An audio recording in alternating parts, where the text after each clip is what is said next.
Dans cette vidéo, je vais vous montrer comment le Coding Pack for Java peut simplifier et optimiser votre environnement de développement en un seul clic. Que vous ayez déjà installé Java, Visual Studio Code ou les deux, vous découvrirez comment cette installation unique va configurer tout ce dont vous avez besoin pour travailler avec Java dans VS Code sans avoir besoin d'un environnement très complexe comme Eclipse, IntelliJ ou NetBeans. Vous pouvez tout faire avec VS Code, un éditeur léger et efficace, surtout grâce aux extensions. Restez avec moi pour explorer des astuces qui vont maximiser votre productivité et tirer le meilleur parti de vos outils dès aujourd'hui. Pour installer le Coding Pack for Java dans Visual Studio Code, commençons par une recherche rapide. Ouvrez votre navigateur et tapez VS Code dans la barre de recherche. Ensuite, cliquez sur le premier lien qui apparaît. Une fois sur le site, dirigez-vous vers le menu en haut de la page et sélectionnez Docs. Vous serez redirigé vers la section Getting Started. Sur la gauche, vous verrez un menu. Cliquez sur Java, puis sur Getting Started. Vous voilà dans la section dédiée à la configuration de VS Code pour le développement en Java. Maintenant, parlons du Coding Pack for Java. Ce pack inclut Visual Studio Code, le Java Development Kit, ainsi que les extensions Java essentielles. Il est parfait pour une installation propre ou pour mettre à jour ou réparer un environnement existant. Vous avez deux options ici, une pour Windows et une pour macOS. Cliquez simplement sur l'option correspondant à votre système et le téléchargement commencera automatiquement. Comme je suis sur Windows, je vais choisir celle-ci.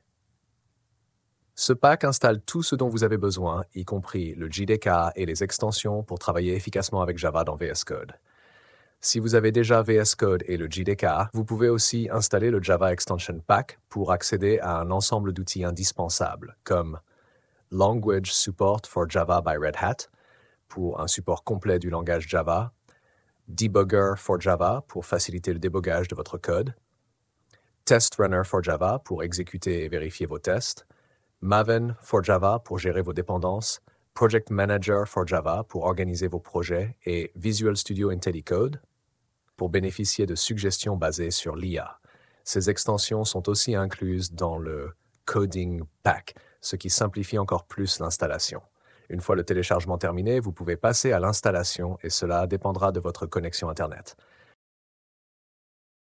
Maintenant que le fichier est téléchargé, je vais cliquer dessus pour lancer l'installation.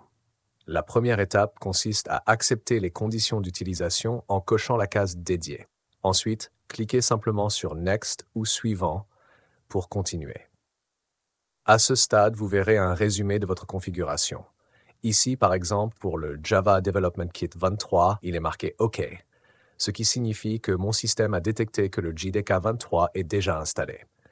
Si vous ne l'avez pas, il affichera Not Installed, un peu comme pour Visual Studio Code ici, où il est aussi indiqué Not Installed, car je ne l'ai pas encore installé. Dans la section Actions, vous verrez tout ce qui sera installé ou mis à jour.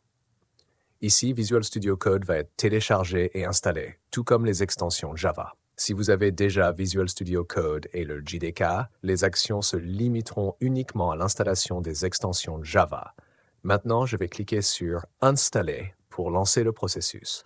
Visual Studio Code va se télécharger puis s'installer et les extensions seront ajoutées automatiquement. Une fois terminé, vous serez prêt à commencer à coder en Java sans avoir à vous soucier d'installer chaque composant manuellement. Terminée, je clique sur Finish et Visual Studio Code se lance automatiquement. Sur la page de démarrage de VS Code, je vais accepter les paramètres par défaut. Vous pouvez également faire de même car les paramètres par défaut conviennent bien pour commencer. À partir de là, vous êtes prêt à travailler avec Java dans VS Code. Mais avant de conclure notre vidéo, créons un projet Java pour voir comment tout cela fonctionne en action.